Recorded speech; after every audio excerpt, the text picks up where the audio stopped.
Uh, Hello everyone, good evening. My name is Tal Zaniga. I'm the founder and president of IDI and your host for today's event. We are very happy and excited to welcome you to IDI's first global event for this academic year. It's always wonderful to see old friends and new faces from all over the world. We are pleased to host Dr. Ori Goldberg from Reichman University. Dr. Goldberg is an expert on the study of modern Iran and Shia revolutionary movements. A great deal of things recently took place in Iran. The death of Mahsa Amini triggered a wave of anti-regime protests, while Iran is still negotiating a nuclear deal to lift Western sanctions. We asked Dr. Goldberg to shed light on these new developments and share his knowledge and unique insights. Feel free to ask Dr. Goldberg questions during the lecture. Do so by using the raise hand function on your screen. If you are unsure how to use it, please send us a message via the chat and we will guide you. When given the time to speak, unmute yourself and start by providing your name and country. Thank you, Dr. Goldberg, for joining us. The stage is yours. Thank you for having me, Tal. It's a pleasure to be here.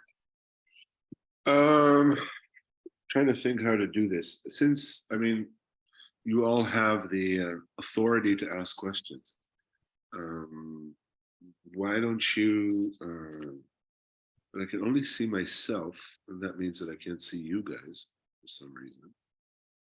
I don't know why. Why don't I just say a few words, like generally, about events that are happening in Iran, and then we'll just get the ball rolling and you can ask me questions.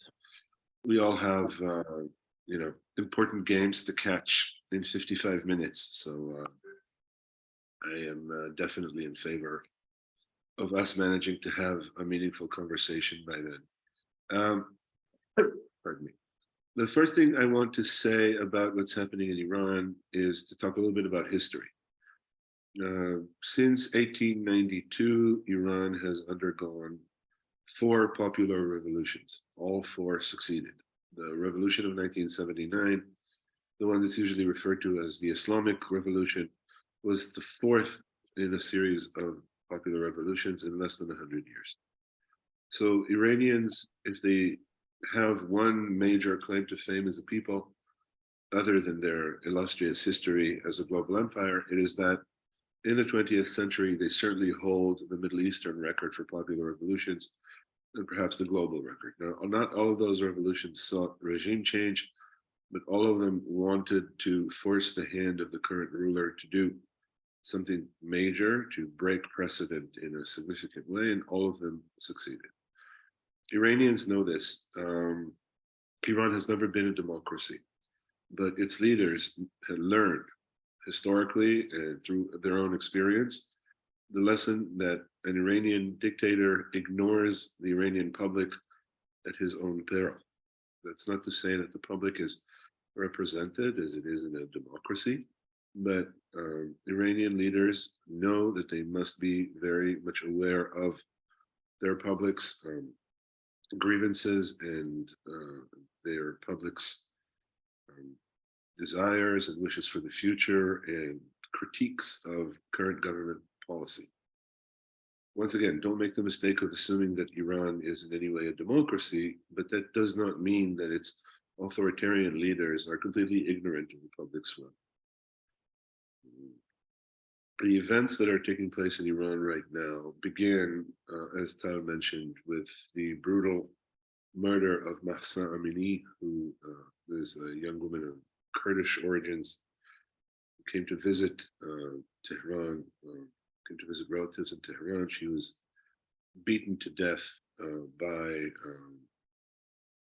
a semi-official body, usually referred to as the Modesty Police, a unit of the Basij, the popular militia, sponsored and supported by the Iranian Revolutionary Guards Corps, or IRGC. And her death sparked an immediate wave of protest among Iranian women who used it as a chance to protest against the compulsory wearing of what's referred to by the Arabic term, the hijab, the veil, but in Farsi it's called a chador, a word that also means tent. Um, so these protests swept the country, and the security forces initially responded with violence. More women were arrested, more people were killed, and then the magic that is required for a popular revolution in Iran to succeed happened in a very initial way. And that magic is the creation of a coalition. The secret that brought success to these four popular revolutions I mentioned was the ability of the protesters, the revolutionaries, to transcend sectorial interests and sectorial agendas and to form a coalition of players, actors who are interested in change. Only when popular organization was able to make popular protests into a popular movement, uniting various classes, pressure groups, socioeconomic sectors, and whatnot, but uniting them into a grand coalition, only then did the popular revolution come to be. This wave of protests that has swayed Iran for about 3 months now shows signs of having been able to do just that. The women's protest over the powerfully enforced modesty laws, combined with a general, that's the word I'm looking for. I'll explain why I'm trying to look for the proper word. Please excuse my cold. The women's protest integrated into a young people's protest.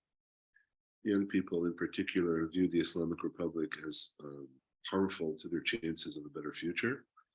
And that grew into protest that was supported by the merchants of the bazaar, that is the traditionally wealthy Iranian middle and upper middle class. And gradually it grew into a wave of protests that brought local and regional interests into play as well. Kurds, Baluchis, and Arabs in the south of Iran, in Khuzestan province, who have traditionally complained that the regime in Tehran singled them out as subjects of discrimination and persecution. All of these people rushed to the protest flag, and all of these people have been protesting in a fairly stable, continuous manner for about 3 months. What's important here is that this is not necessarily a revolution of the sort we envision when we think about, for example, the end of the Cold War in Europe in the end of the 1980s and the early 1990s. It's not a dichotomous revolution of pro-West moderates against traditionalist, radically Muslim nationalist zealots. It's not the case at all. It's a struggle over power. It's a struggle, but it's also a struggle over a foundational national narrative. The Iranians who are protesting and have been protesting for some time now and show no real signs of desisting. These Iranians don't want the Islamic Republic. This started out as protest against the conservative, hardliner, revolutionary elements of the Islamic Republic's leadership, who had been elected, who had taken hold of the main executive positions in the country, including the presidency. The election of 2021 was easily the most blatantly forged election in Iran's history, or limited election in Iran's history. Elections before 2021 had not been fully and freely democratic, but had reflected the will of the people in a much more accurate way. This election was decided from the start. And So the hardliners, revolutionaries, conservatives, call them what you like, hold most of the positions of power, sorry, in the country. And when they took hold of the country in 2021, they decided to reshape the public sphere according to their social vision, making it more conservative, more policed, um, doing away with the gradual easing of restrictions that was carried out by Iran's president from 2013 to 2021, Hassan Rouhani. And initially, the protest broke out against this new hardline tendency to restrict civil liberties, to make the presence of the regime much more prominent in the lives of citizens. Initially, this was the protest, but as the protest grew, and as the government wisely, I think, refused to take the protesters on violently and directly, as it did in 2009, but also as it did in 2016 and in 2019, the protest movement became a broader protest against the Islamic Republic itself. Right? It started out as a protest against the policies of a certain wing within the leadership of the Islamic Republic, and now it is a protest against the Islamic Republic itself. However, the protest doesn't necessarily have to or will ripen into a full-fledged revolution that will bring about regime change. Revolutions in Iran are a tricky business. They require a magical moment where everything comes together and the popular coalition revolutionary movement moves against existing authorities, knowing full well that it has the momentum. This is not yet the case in Iran. Neither side has the momentum. Both sides are playing a sort of a waiting game. The Islamic Republic is using all of its power to try and crush protests and dissent, but not to do so in a broad national campaign and to do so far from the limelight. They're not doing this in the big cities of Iran. They're doing this in the Iranian periphery, in the Iranian northwest, which is heavily populated by Kurds, for example. So they're trying to do that and sort of send a message to the rest of the revolutionaries. And the revolutionaries, the protesters, they are not, at least for the moment, uniting behind a single leadership and demanding sweeping political change. They are keeping up the protests all across the country. They are not surrendering to the pressure that is being applied by Iranian authorities. And the protests are still happening in Iran on a daily basis, usually every night. Scenes of celebration in the northern Iranian cities, but also in Tehran. After the United States scored its winning goal yesterday in the game that sent Iran home from the World Cup, show exactly how the Iranian people are expressing their protest, how they reject the regime's involvement with regard to hallowed institutions like the national men's soccer football team, not falling for that argument. And everybody is sort of circling each other now, waiting for the other side to expose weakness. It would be a huge gamble for the protesters to try and unite and try to make a decisive move to take power into their hands. It would be just, pardon me, it would be just as bad for the regime to try and move violently to suppress the protests. So far, the regime has carried out several egregious, prominent acts of violence. Innocents have died. A lot of young people have died and been arrested. The protest movement has yet to take the entire country by storm. There are still elements of the Iranian population who are not participating, but time, I think, works to the benefit of the protesters, not to the benefit of the regime, because it's very obvious that the Islamic Republic has taken a direct hit.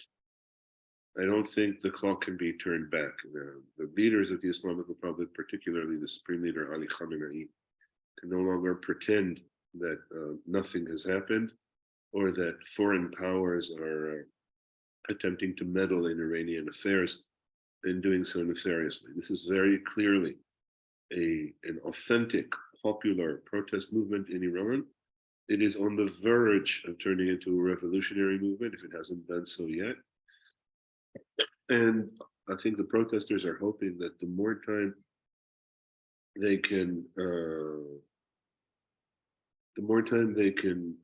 spend, the more time they can be prominent and visible, the more of a chance they have in persuading the Iranian people that they are the real thing, that they are a true option for change, that they represent an authentically Iranian revolution. If they manage to do that, then the Islamic Republic's days are numbered. I think the title of my talk has something about a nuclear agreement. Obviously, a nuclear agreement is not a terrifically high priority for Iran's leadership right now. I think the Iranians are doing all they can to send a message to the West that it's best to leave things alone because this is not the time for the Iranian leadership to sign any sort of binding agreement. I won't be surprised if in a little while we will see negotiations resuming, but I don't foresee an agreement being signed anytime soon. The United States will not be eager to sign an agreement with leadership that may be experiencing its final weeks or months in power. The United States has carried out several pretty blunt symbolic measures, like removing the symbol of the Islamic Republic from the Iranian flag in all television network reports about the game at the World Cup. But the United States has not done anything else. I think everybody who is everybody who's influenced by what's happening in Iran is actively refraining from being directly, clearly involved in the events on the ground. This is an Iranian struggle. And I think that's probably it. Can I talk a little bit about, I'm opening this to questions. Go ahead and ask me stuff, okay? I think I've said everything I've had to say that I thought was important about the protest and my prognosis for them. I talk a little bit about Iran's missile attack in the Kurdistan region of Iraq. I don't know that it's perfectly clear that that was Iranian, but let's assume that it was. The Kurds are at the epicenter of this protest. It was, again, the death of a young Kurdish woman that sparked this. The Iranians know that the Kurds can spread dissent across 4 countries, not just in Iran, but in Syria, Iraq, and Turkey. The Turkish Kurds, sorry, they wouldn't approve of that name, but the Kurds who live in Turkey have, according to the reports that I've heard, have also started demonstrating their lack of satisfaction with the current political situation vis-a-vis Ankara. That was the terrorist attack in Istanbul.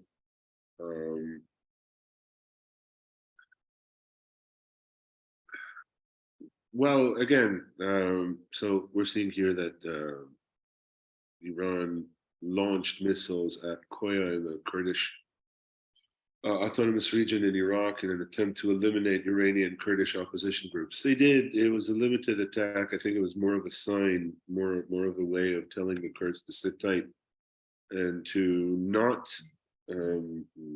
take part actively in a revolution that was very quickly blowing up way beyond the Kurdish agenda. Iranian authorities wanted to be able to comfortably and conveniently repress visions of the words I was looking for, comfortably and conveniently do away with the threat of a multi-front security challenge.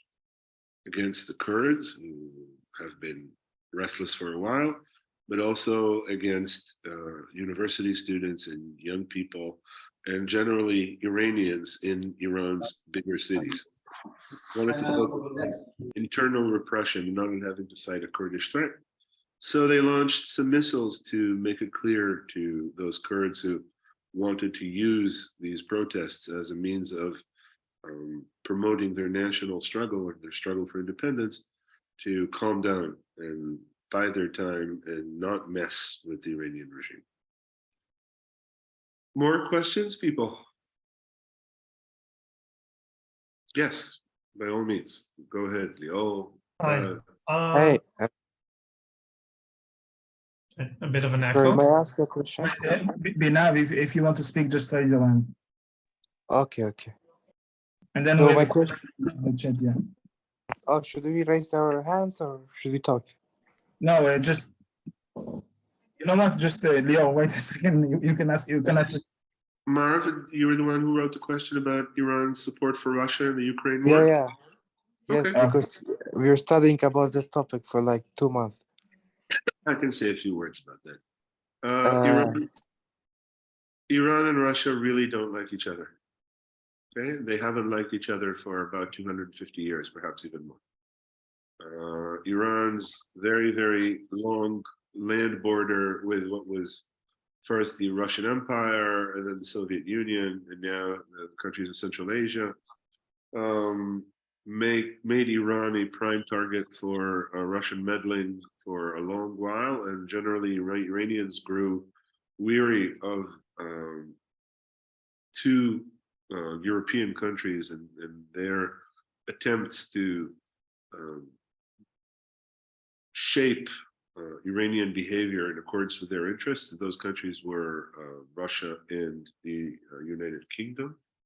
So Iranians and Russians have bad blood and have had bad blood for some time. However, Iranians are quick to identify global pariahs and attempt to make alliances with them. Same case as with North Korea, for example. And Russia was in dire need of support because Russia is under various sanctions, severely limiting its ability to produce weapons. And the Russians and the Iranians have worked together for some time in Syria, not jointly, but closely. Iran defending and promoting its own interests, Russia defending and promoting its own interests, but they work together supporting Bashar al-Assad in the Syrian civil war. So this arms deal worked to the benefit of both sides. I think this is true of Iranian policy gradually over the last several years. This was done not so much because of the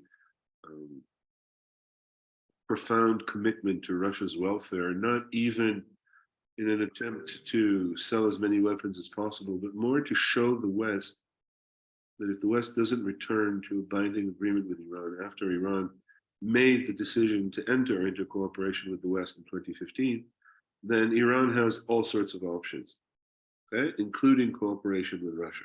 There is real public debate in Iran on who to support in the Ukraine war.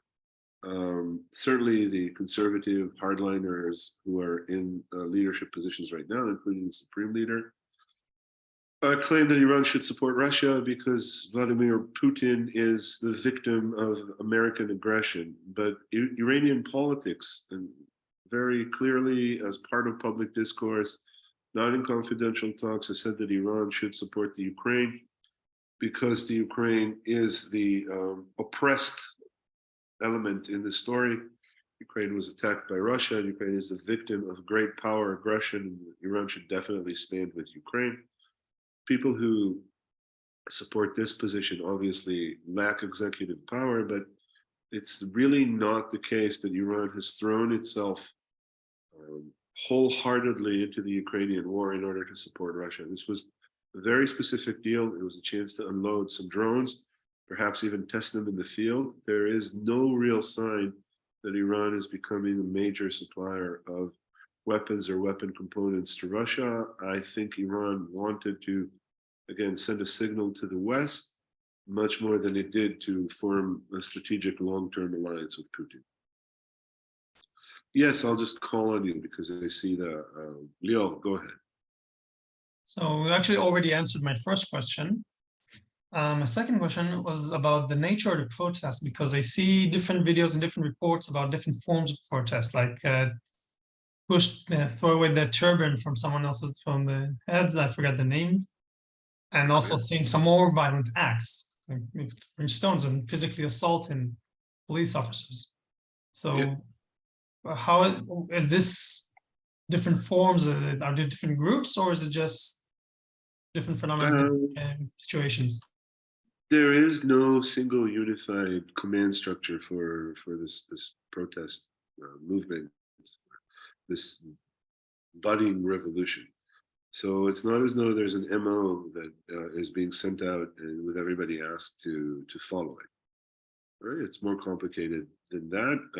While the protesters manage to communicate with each other virtually, often the leadership of the Islamic Republic is trying to use different strategies in different places, applying the old but always effective method of dividing and conquering.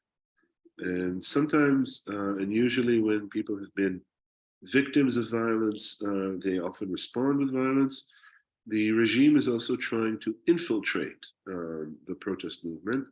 And some of the videos I've seen are videos that specifically want to send a message to the regime that the protesters are onto their trickery and that they can identify secret agents wherever they exist. The protest has yet to, again, cohere into a single, clearly identifiable trajectory.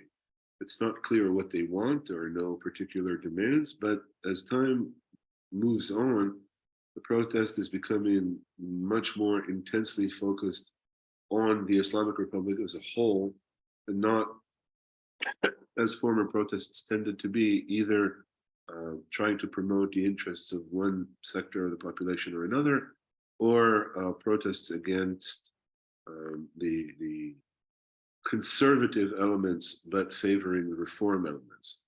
It seems like the people who are protesting in the street have lost their patience with the Islamic Republic as a whole. So violence is sometimes utilized. They haven't made the decision to strategically shift to violence. They're still afraid, and rightfully so, with the military power that the IRGC enjoys exercising. And they don't want to give the hostile elements in power an opportunity or a platform that will allow them to simply send the military into the hearts of Iran's cities. This protest is very widely spread. To be quite frank, I don't think that the regime has the capability to stop this protest forcefully. I think maybe, and this is sort of like what the Ukrainians have done to the Russians, I think the protesters are perhaps fighting a war of attrition. They want this protest to take hold for long enough in enough areas around Iran to make sure that the regime would never be able to simply quash this violence. I hope that was an answer to your question. Thank you. Sure. Ludmila? Yes, thank you. And greetings from Ukraine. Oh. And I have a question, like Iran is getting sanctioned due to sending weapons to Russia. And when Russia will lose the war, and I think this is only the question of the time, what shall Iran do? Like they will pretend they don't deal with Russia, or like what will they do? Like they will say, oh, we stand with Ukraine, we didn't send anything. Like what will Iranian government, Iranian regime do? Like you said that Iran had really bad relationships with Russia, so what shall they do in the near future? Thank By you. the way, that's a good question to ask Israelis as well. Because even though Israel has condemned Russian aggression and has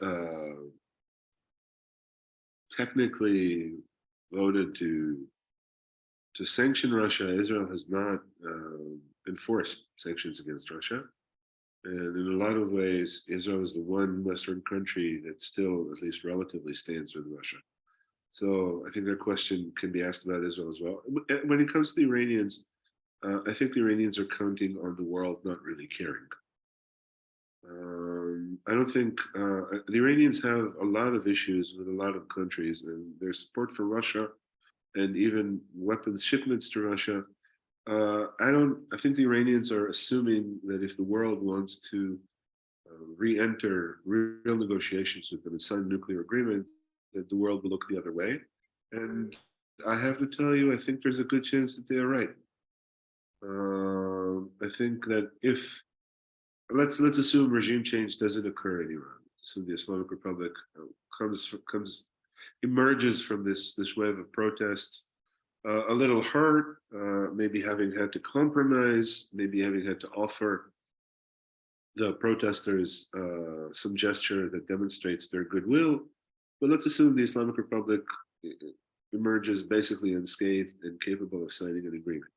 I think that if the world finds itself able to sign an agreement with Iran, the world will not, I doubt the world will sanction Iran for having signed a deal with Russia. Once again, Iran is not offering Russia any sort of support. Iran signed a weapons deal. That's it.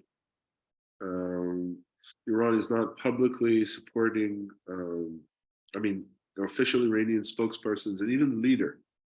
None of these people are coming out and actively supporting Putin. None of them are standing by Russia. They sold them weapons. Sadly, that's not enough for the world to tell Iran to, go do whatever it wants to do. Yes, sure. Go ahead, Bidov. And ask your question. So, hello everyone, I'm Benaf. So, as we are students of international studies in the American University of Kurdistan, our mainly subjects and class curriculums are about Iranian Revolution nowadays and this month. So, my question for you will be like, as we know, like currently, Middle East had Abraham Accord Treaty. Like many of the countries are trying inside Middle East are trying to neutralize their diplomatic relations with Israel. By that, what will shape the new balance of power equation inside this region, like especially the MENA region, and also like we will see many countries are like like Iraq in Iraq, like United States is trying to withdraw their military forces. By that, like who is capable to fill out this military vacuum, like the security vacuum in this region, especially like after like the U.S. withdrawal in this region, we see lots of international and also lots of regional powers are competing to fill out this security vacuum.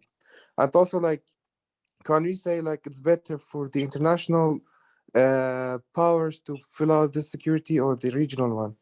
As for example, like nowadays, if we look at Russia is like the unwanted like allies because of their last actions in Ukraine, and also in the terms of the internal situation inside Iran. Can we say like this revolution will shape a new government, like what happened in 1979, like when they had a revolution, or they will just have some new reformations that change some of the political pillars, and it will end by time? And thank you. Sure.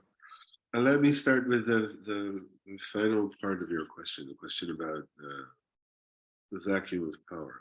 I don't think America is necessarily going to leave the Middle East so soon, but I think yes, the Americans are reprioritizing, and I think they're tired of the Middle East. I think the Biden administration has had enough of Saudi Arabia. I think Israel is quickly becoming problematic for the Americans. Not that the American-Israeli relationship is in jeopardy, but it's going to be very hard for the Americans to work with the incoming Israeli government.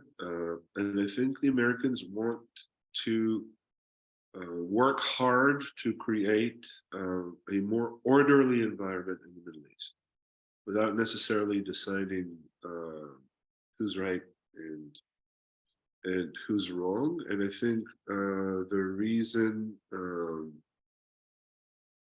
the reason for their efforts on the JCPOA front, their attempts to re-enter the agreement, to negotiate with the Iranians, to reach an understanding, I think that was part of it. I think the Americans see Iran as an actor, as a regional player that can help bring more order to the region. I think the Americans, and I don't think they'll admit to this publicly, but I think when they look at the Israelis and the Saudis, I think they see the Israelis and the Saudis as disorderly elements. I think that they're looking at their two most important allies in the Middle East as potentially detrimental to American interests. And I think the Americans wanted to manage the risk of their Middle Eastern involvement by getting other people letting other people have a seat at the table as well. I think that's what they wanted Iran, which is, by the way, I think why the Americans are genuinely interested in re-entering the JCPOA. So I, for one, think that as soon as Iran's domestic situation clears up, I think that the Americans will very actively try to get the Iranians to sign the agreement, to try to negotiate a signing with the Iranians, to be accurate, to negotiate their re-entry into the region. Now, you asked about the Abraham Accords and the realigning of power in the region. I have to say, I don't share your understanding of the Abraham Accords as a tremendously significant development.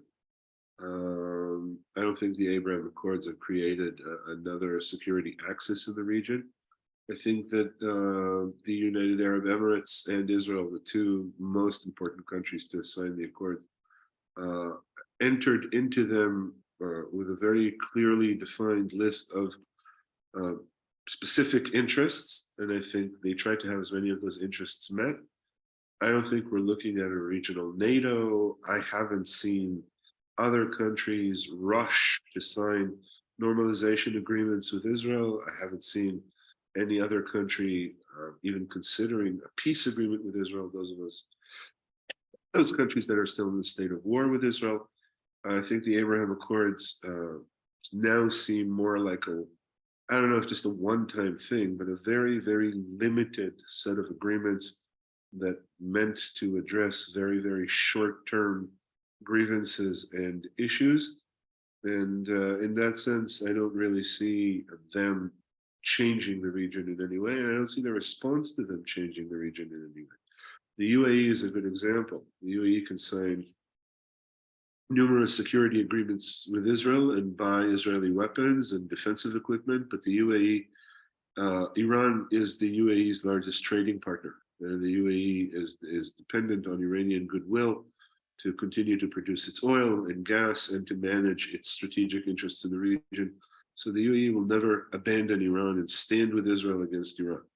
The way the Iranian threat is represented in the Israeli media is very dichotomous. You're either with us or against us. And if you're against us, you're with Iran. Just looking at the United Arab Emirates, I think, provides a very good example of why this Israeli view is misguided, not really rooted in reality. Reality is much more complex. So I don't think the Abraham Accords are doing what you think they're doing. I don't think they've changed anything. I think they've exposed they've exposed the ways in which Israel and Saudi Arabia are becoming difficult partners for the United States, but not just for the United States, for Europe as well. And again, I think there's an interest in looking to Iran for a rival or pole, a rival beacon of influence and order. Iran is certainly not in a position to step into that role right now. the way the regime is handling the protests and the West's eagerness for regime change, I don't think they enable anybody to even think about signing an agreement. But I think that the domestic situation in Iran will resolve itself in one way or another, and it won't take years. Okay, it's a matter of weeks, maybe a few months, but I think we will have some sort of decisive outcome there. I'm not sure it'll be regime change, but it may very well involve the regime conceding various issues to the protesters. And if that happens, then I think we will see a different Islamic Republic, and that will actually prove very beneficial to American interests and to European interests. And I have to say, as an Israeli, I'm concerned because I live in a country that bet all it had on Iran being continuously denounced and rejected by the rest of the world. I don't know if that'll be the case, certainly not if there is even limited regime change in Tehran. Ken, Tal, you waited so patiently. Yes, of course. Regarding the proxies of Iran, how will the protest affect the, let's say, Hezbollah or the Houthis if they start to focus more on the inside protests and so let's say the possibility of a war between Hezbollah and Israel will reduce because right now the regime is focused on other matters. So that's my question. That's a good question. There's no secret that one of the things the protesters hate most is one of the things the protesters hate most is the desire, the commitment of the Iranian Revolutionary Guards to adventures outside Iran. One of the most popular slogans chanted in Iranian demonstrations, not just now, but for a long time now, can be translated freely into not Gaza and not Lebanon. I will give my soul only for Iran. Okay, so these proxies, this policy of influence from the outside, and you have to remember that the great majority of the people fighting for supposedly Iranian goals are not Iranian. In Syria and in Lebanon, they're Lebanese, but in Syria, most of the militias fighting to promote Iranian interests are not Iranians. So the Iranians, your ordinary Iranians, find it very easy to disown them. They don't think of them as protecting Iran. So I have no doubt that this will adversely affect Iranian involvement outside Iran. And again, these proxies are not unilaterally accepted within Iran as defending and promoting Iran's welfare and security. They are seen as a sectorial asset. They are seen as something that was put together and organized by the Revolutionary Guards. And as such, they are certainly not embraced or accepted by the people who are now opposing both the Revolutionary Guards and some who are opposing the Islamic Republic in general. I think if any real political change occurs in Iran, there's a good chance that you will see a decrease in official Iranian support for these proxies. I think in the case of both Hezbollah and the Houthis, this will prove significant, but I don't think it will necessarily break them or destroy them. Both Hezbollah and the Houthis, at least in my understanding, have never been Iranian puppets. They're real ground organizations. They have strong roots. They have real agendas in their countries of origin. In Hezbollah's case, I think, well, actually in both cases, I think they're very much invested in their local conflicts and in their local circumstances. So I'm not sure that the real change in Iran would necessarily weaken the Houthis or Hezbollah. It would, I think, very definitely detract significantly from their funding, and it would make the relationship between Iran and these organizations more functional / professional and less ideological in nature. So all in all, not a bad development, say, for Israel. And maybe for regional stability as well. A different Iran would be an Iran that is significantly less invested in these foreign adventures. All right. Any more question? Last question before we finish? Someone? No? Okay. So do you have anything to add, Dr. Goldberg, or we can finish it? No, I think I'm good. Okay. I've said my piece. Okay, so the event is now officially over. We would like to thank you all for coming, and we hope to see you in our next global event and at our local chapters. If you are not yet an IDI member, feel free to follow us on social media and to stay up with everything going on in IDI throughout the academic year. Thank you for coming, and go watch the World Cup, as we're all going to watch. Thank you. Bye-bye. Bye.